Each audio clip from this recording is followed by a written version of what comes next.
Bismillahirrahmanirrahim. Assalamualaikum warahmatullahi wabarakatuh. Nahmaduhu wa nusalli ala rasulil karim. Oke, kita berjumpa lagi dalam bimbingan UTBK. Kali ini kita akan bahas bagaimana trik ya, untuk mengalahkan soal-soal integral di UTBK. Oke, sebelum masuk pada pembahasan soal, saya review dulu beberapa sifat integral yang penting. Berikut ini. Yang pertama adalah jika kita diberikan sebuah fungsi f yang terintegral pada interval AB, di mana A lebih kecil B tentunya, maka integral f pada interval AB ini ya sama sekali tidak dipengaruhi oleh variabel x, y, z dan sebagainya. Sekali lagi, ketika f terintegral pada interval AB, maka nilainya itu sama sekali tidak tergantung kepada x, variabel x, y, z.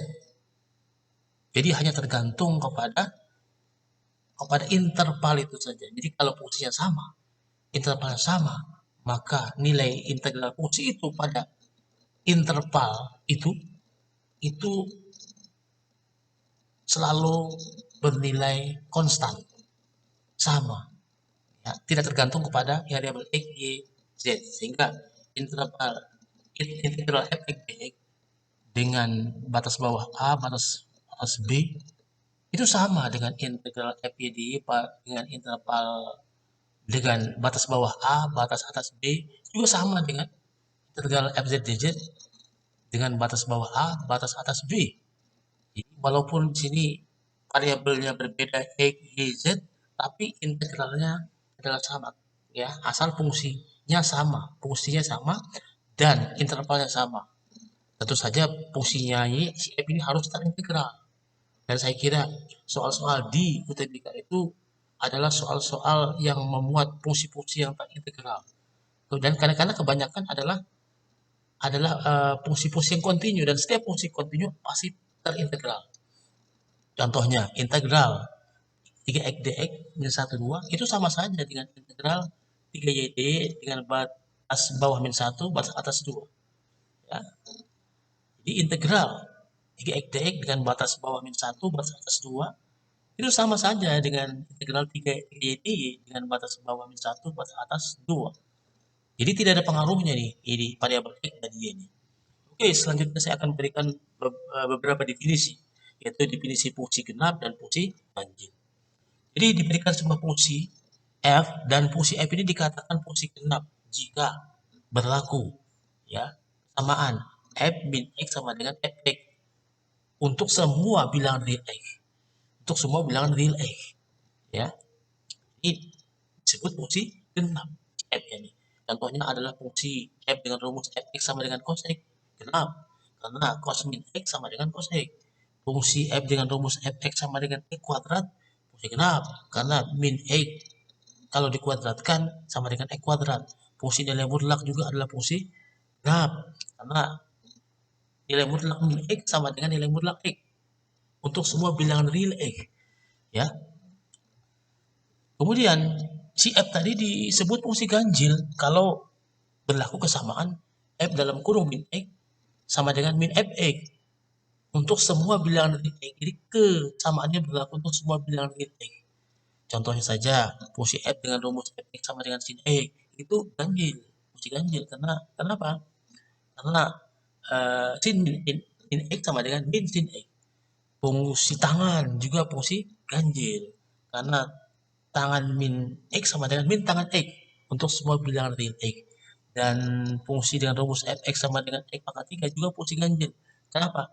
Karena min x kalau dipangkatkan 3 itu sama dengan min x pangkat 3 untuk semua bilangan real x. Nah, kalau kita diberikan A ini adalah bilangan real positif dan si f itu tadi fungsi genap, maka berlakulah integral f pada interval min a itu 2 kali nilainya dengan integral f pada interval 0a juga 2 kali nilainya ya. Jadi integral f pada interval min a itu juga 2 kali nilainya dengan apa? integral f pada interval min a 0. Jadi di sini jelas bahwa ketika f fungsi genap maka berlakulah integral f pada interval 0 a itu sama saja nilainya dengan integral f pada interval min a 0. Contohnya saja adalah kita ambil sebuah fungsi genap, contohnya fungsi nilai mutlak. Maka integral nilai mutlak x dx ya dengan batas bawah min 1 batas atas 1 itu sama dengan 2 kali integral nilai mutlak x dx pada batas bawah 0 batas atas 1. Nah, kalau seandainya tadi fungsi ganjil maka berlakulah integral f pada interval min a itu sama dengan 0. Contohnya kita ambil sebuah fungsi ganjil ya, fungsi ganjil. Ini kita ambil fungsi ganjil f dengan rumus fx sama dengan 2x pangkat 3. Nah, karena fungsi ganjil, maka berlakulah integral 2x pangkat 3 dx dengan batas bawah min 3, batas atas 3 itu sama dengan 0. Kemudian, kalau kita diberikan sebuah yang C, sebuah fungsi yang terintegral pada interval AB, entah itu intervalnya tertutup atau terbuka di kiri, tertutup di kanan. Nah, saya ambil sini interval tertutup AB, maka integral daripada ya, dan diketahui pula bahwa interval AB itu sama dengan interval AC gabungan interval CB, dan kedua interval ini saling asing. Jadi ketika kita diberikan fungsi integral pada interval AB dan interval AB itu sama dengan interval AC digabung dengan interval CB dan kedua interval saling asing, maka berlakulah integral f pada interval AB itu sama dengan ya integral f pada interval AC ditambah integral f pada interval sorry, ini bukan BC tapi CB. Jadi di sini maka berlaku integral f pada interval AB sama dengan integral f pada interval AC ditambah integral f pada interval CB karena A lebih kecil C, C lebih kecil B. Ya. Contohnya integral x dx pada interval 0,3 ya itu sama dengan integral x dx pada interval 0,1 ditambah integral x dx pada interval 1,3. Kenapa? Karena interval 0,3 itu sama dengan interval 0,1 gabungan interval 1,3. Oke, saya ulang tadi, ini sekali lagi bukan integral f pada BC, tetapi integral f pada CB, karena interval AB sama dengan interval AC gabungan interval CB. Ya, sedang karena interval AB sama dengan interval AC digabung dengan interval CB, maka berlakulah integral f pada interval AB sama dengan integral f pada interval AC tambah integral f pada interval CB. Jadi bukan B tapi CB karena A lebih kecil C, C lebih kecil B. Oke, kita bahas soal pertama ini, yaitu berasal daripada SBMPTN tahun 2013. Diketahui lingkaran dengan jari-jari 2, sebagaimana diberikan dalam gambar berikut. Jika tali busur pada gambar berjarak 1 dari garis tengah. Artinya apa di sini? Artinya jarak titik pusat lingkaran ke ya tali busur ini adalah 1. Dari titik pusatnya ditarik garis yang tegak lurus dengan tali busur. Nah itu segmen garisnya itu adalah jarak. Ya, panjang segmen garis itu jaraknya. Yaitu berjarak 1. Nah kalau daerah di atas tali busur yaitu ini luas daerah yang kita katakan temberang ya adalah berapa kalau dinyatakan dalam bentuk integral. Oke, pertama-tama ya apa yang kita lakukan? Pertama-tama kita cari dulu ya, titik potong ya, titik potong apa? Titik potong garis Y sama dengan 1 dengan apa? Dengan apa? Dengan ini, dengan lingkaran ini, dengan lingkaran ini. Untuk mencarinya mudah saja, kita gunakan apa? Pitagoras. Kita gunakan Pitagoras, dalil Pitagoras. Jadi kita ketahui jarak 0,0 ke 0,1 adalah 1, sedangkan jari-jarinya di sini adalah 2, 2, maka absis daripada titik potong lingkaran tadi dengan y sama dengan 1 ya adalah plus minus akar 2 kuadrat dikurang 1. Jadi kalau demikian, ya absis daripada titik potongnya adalah tentu saja adalah akar 3 dan min akar 3. Akar 3 min akar 3. Maka saya ingatkan lagi bagaimana menghitung luas daerah yang dibatasi oleh dua kurva. Ini kita anggap ya kurva yang pertama itu kurva yang di atas itu adalah apa? Adalah kurva tentunya saja karena di sini lingkaran ini memiliki persamaan x kuadrat plus y kuadrat sama dengan 4 ya. Maka oleh karena itu maka kurva yang atas ini yang membatasi daerah yang kita ingin hitung luas ini adalah kurva itu saja y sama dengan akar 4 min x kuadrat. Y sama dengan akar 4 min x kuadrat seperti yang ada di dalam opsi-opsi ini. Ya, sedangkan kurva yang kedua adalah kurva yang di bawahnya adalah y sama dengan 1. Maka untuk menghitung luas daerahnya tentu saja adalah apa? Adalah integral ya, min akar 3 sebagai batas bawah, akar 3 sebagai atas, yaitu kurva atas dikurangi kurva bawah. Dan kita perhatikan di sini kita cukup mencari integral daripada akar 4 min x kuadrat min 1 sebagai kurva atasnya kan adalah y sama dengan akar 4 min x kuadrat. Dikurangi kurva bawah yaitu 1 ya. Ya, dengan batas apa? Batas atasnya akar 3 dan batas bawahnya 0. Kita cari dulu separuh daripada luasnya.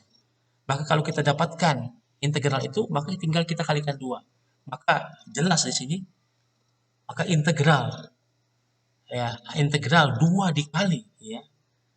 2 dikali integral akar 4 min x kuadrat min 1 dx dengan batas bawah 0 dengan batas atas akar 3 itu adalah sebagai jawabannya.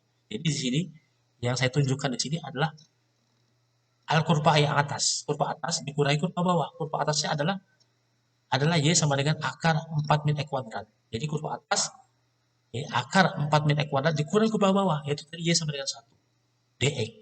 Ya, kemudian dengan batas bawah 0, batas atas akar 3. Ini adalah separuh luas yang kita cari. Maka luas yang kita cari yaitu luas temberang ini adalah tinggal dikalikan 2 saja. Jadi luas daerah yang kita cari itu luas temberang ini adalah 2 dikali integral akar 4 min x kuadrat min 1 dx dengan batas bawah 0, batas atas akar 3. Jadi jawabannya adalah tentu saja C, B. Oke, kita langsung kepada soal berikutnya, yaitu soal SBMPTN tahun 2018. Jika diketahui integral f terhadap interval 0,4 sama dengan akar 2, tentukanlah nilai daripada integral f x kuadrat dx dengan batas bawah 0, batas atas 2. Oke, bagaimana caranya? Untuk menyelesaikan ini, kita harus ubah integralnya ini, ya integral f x kuadrat dx dengan batas bawah 0, batas atas 2 dalam bentuk integral f pada interval 0,4. Bagaimana caranya? Maka x dx ini, jadi kita lihat x dx ini kalau kita ubah menjadi dalam bentuk dx kuadrat, otomatis jelas. Jadi x dx ini sama saja dengan setengah dx kuadrat. Kenapa? Karena kalau setengah dx kuadrat itu sama dengan apa? Coba turunkan x kuadrat dari 2x. Jadi setengah dx kuadrat itu sama dengan apa? Sama dengan x dx. Jadi sekali lagi, x dx ini kita ubah menjadi bentuk x dx kuadrat. Jadi x dx ini sama dengan apa? Sama dengan apa? Sama dengan, jadi x dx sama dengan setengah dx kuadrat. Ya, ingat, x dx sama dengan setengah x kuadrat. Karena dx kuadrat itu sama dengan 2x dx. 2x dx, ingat ya. Jadi kalau demikian, integral x kuadrat dx dengan batas bawah 0 dan batas atas 2 ini itu sama saja dengan apa? Sama saja dengan apa? Sama saja setengah integral f(x kuadrat dx kuadrat, ya. Jadi perhatikan di sini. X kuadrat dx kuadrat ini kita ganti dengan si y. Otomatis otomatis batas atas batas bawahnya pun berubah. Jadi 0 kuadrat 0, 2 kuadrat 4. Jadi kita peroleh setengah integral f terhadap apa pada interval 0,4. Jadi kita sudah ketahui tadi di awal bahwa nilai integral suatu fungsi yang terintegral pada suatu interval itu sama sekali tidak bergantung kepada variabel x, y, z. Kita ketahui tadi integral f pada interval 0,4 yaitu integral f(x) dx dengan batas bawah 0,4 itu sama dengan akar 2. Nah, karena tidak bergantung pada variabel x atau y, maka nilai daripada integral f y dy dengan batas bawah 0, batas atas 4 itu sama dengan integral f x dx dengan batas bawah 0, batas atas 4. Itu berapa? Akar 2. Jadi oleh karena itu nilainya adalah setengah dikali akar 2. Yaitu jawabannya adalah si B. Ingat tadi bahwa integral fungsi f ini pada interval 0,4 ini tidak tergantung pada variabel x maupun y. Walaupun x ganti y, maka nilai integral tetap sama asalkan fungsinya masih sama, intervalnya sama. Oleh karena itu, maka integral f(x) kuadrat dx dengan batas bawah 0, batas atas 2 itu sama dengan setengah akar 2. Jawabannya si B.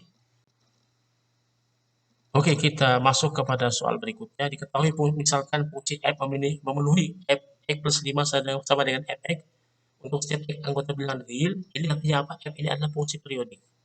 Jadi di sini f5 sama dengan f10 sama dengan f15 sama dengan f20 dan seterusnya. Ya. Jika interval f pada interval 15 sama dengan 3, integral f pada interval min 5 min 4 sama dengan min 2, tentukanlah nilai integral f pada interval 5, 15. Jadi sebuah trik untuk menyelesaikan soal seperti ini yang terkait dengan fungsi periodik. Jadi nilai integral dari fungsi ini pada sembarang interval, ya, sembarang interval dengan panjang interval yang sama, sama. Walaupun intervalnya berbeda-beda. Ya, misalnya saja interval 0,5 dengan interval 5-10 itu interval beda, tapi panjangnya sama. Interval 15-20 berbeda intervalnya, tapi panjangnya sama. Interval 0,5 dengan interval 5-10, interval 15-20 itu berbeda, tapi panjangnya sama, itu 5. Maka nilai integral f pada interval-interval tersebut pasti panjangnya sama. Jadi untuk apa? Untuk fungsi periodik f. Jadi kalau demikian integral dari f pada interval 15 ini, ya, ini kan pada interval yang panjangnya 10. Itu pasti dua kali integral pada interval yang panjangnya 5. Jadi di sini panjangnya 10 intervalnya, maka itu pasti dua kali integral f pada interval yang panjangnya 5. Ya, panjangnya 5. Jadi kalau demikian integral f pada interval 5-15, jadi panjangnya 10, itu pasti dua kali daripada integral f pada interval min 5, 0. Karena di sini panjangnya 5, intervalnya di sini panjangnya di ruas kiri panjangnya 10, di ruas kanan panjangnya 5. Maka pasti integral f pada interval yang panjangnya 10 ini, itu pada interval 5-15, itu pasti dua kali nilai integral f, ya, pada interval yang panjangnya 5, yaitu dalam hal ini adalah interval min 5, 0. Oke. Kemudian selanjutnya, ya, ini kita jabarkan aja, kita uraikan saja ini. integral f pada interval min 5 0. Jadi menggunakan sifat yang pertama, yang terakhir tadi di awal sebelum pembahasan, maka integral f pada interval min 5 0 itu sama dengan integral f pada interval min 5 min 4 ditambah integral f pada interval min 4 0. Kenapa? Karena interval min 5 0 itu sama dengan gabungan antara interval min 5 4 dengan interval min 4 0, dan kedua interval ini adalah saling asing. Oke. Kalau demikian, kita perhatikan di sini, karena sudah kita ketahui tadi bahwa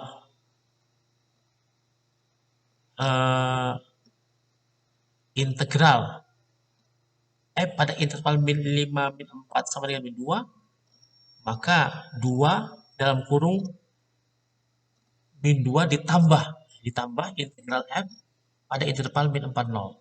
Nah, sekarang kita akan cari integral f pada interval min 4 0. Ya. Perhatikan di sini, ini panjang intervalnya adalah 4. Sedangkan yang diketahui di sini f pada integral f pada interval 15 dan interval 15 juga panjangnya 4. Ya, integral f pada interval 15 sama dengan 3. Karena panjangnya sama, interval 15 adalah 4, interval min 4 interval min 40 juga panjangnya 4. Jadi perhatikan di sini, interval 15 panjangnya 4, interval min 40 juga panjang 4, dan fungsinya sama. Maka oleh karena itu integral f pada interval min 40 dengan panjang 4 ini itu pasti sama dengan nilai integral f pada interval 15, yaitu panjang intervalnya 4. Itu sama dengan 3. Jadi kita dapatkan ya 2 dalam kurung min 2 ditambah 3. Min 2 tambah 3, 1 dikali 2 sama dengan 2. Jadi jawabannya tentunya adalah C, D. Oke, kita akan bahas soal berikutnya, adalah soal terakhir, yaitu soal berasal daripada SBMPTN tahun 2015. Diketahui pada interval min 22, interval tertutup min 22, luas daerah di bawah kurva parabola Y sama dengan 4 min E kuadrat dan di atas garis Y sama dengan K sama dengan luas daerah di atas kurva Y sama dengan 4 min E kuadrat dan di bawah garis Y sama dengan K. Tentukanlah nilai K. Oke, kita pertama-tama cari dulu titik potong parabola dengan apa, sumbu X.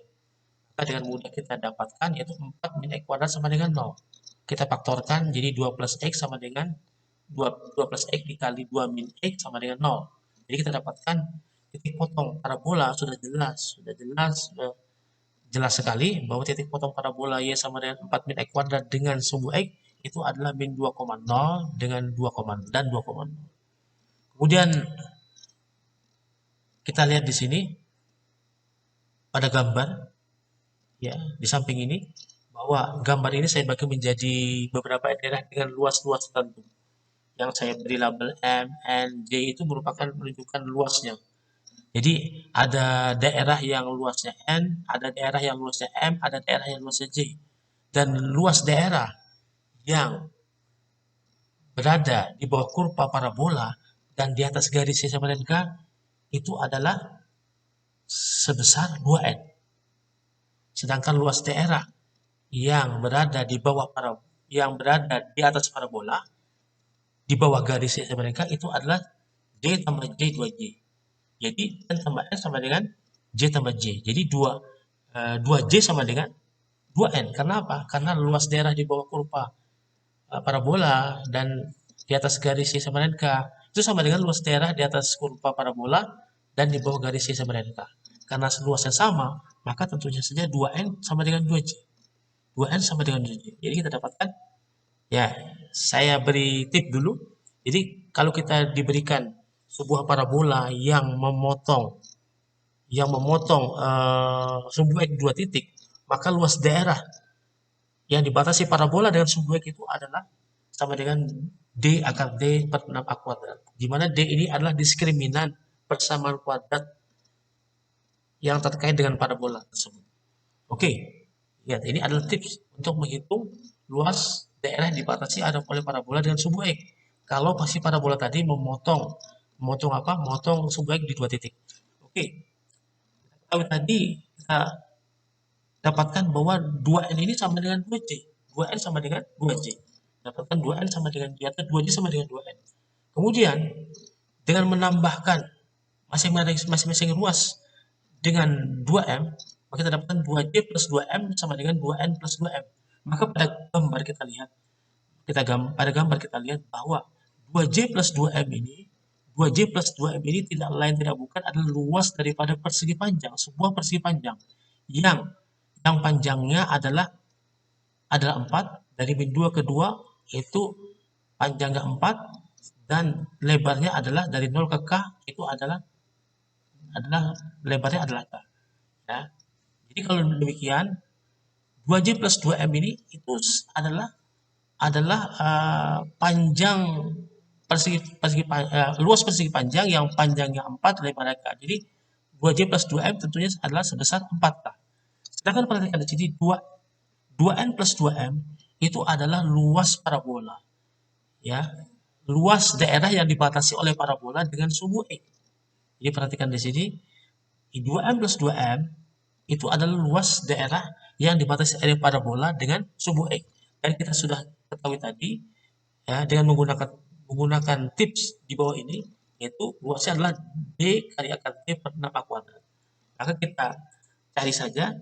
Jadi 4K ini adalah apa? Luas persegi panjang yaitu senilai 4K dan luas daerah yang dibatasi parabola dengan apa? Si sumbu X ini adalah D akar D per 6A kuadrat. Kita cari D-nya. D dari apa? Dari diskriminan daripada 4 min X kuadrat sama dengan 0. Tentu saja jelas diskriminannya adalah B kuadrat min 4AC. B-nya 0, jadi 0 dikurangi 4 dikali 4 kali min 1. Jadi kalau demikian B-nya adalah sama dengan 16. Jadi kalau demikian 16 akan 16 per 6 kali A-nya min 1 kuadrat. Jadi kita peroleh apa? 4K sama dengan 16 kali akar 16 kali 4 per 6. 16 kali 4 per 6. Maka kita cancel aja 4-nya, sehingga kita dapatkan adalah 16 K sama dengan 16 per 6 atau sama dengan K sama dengan 8 per 3. Jadi kalau demikian kita dapatkan jawabannya adalah 8 per 3. Oke, demikian tadi kita sudah membahas bagaimana caranya menyelesaikan soal-soal UTBK yang berkaitan dengan integral, trik untuk menyelesaikan soal-soal integral UTBK. Semoga bermanfaat. Assalamualaikum warahmatullahi wabarakatuh.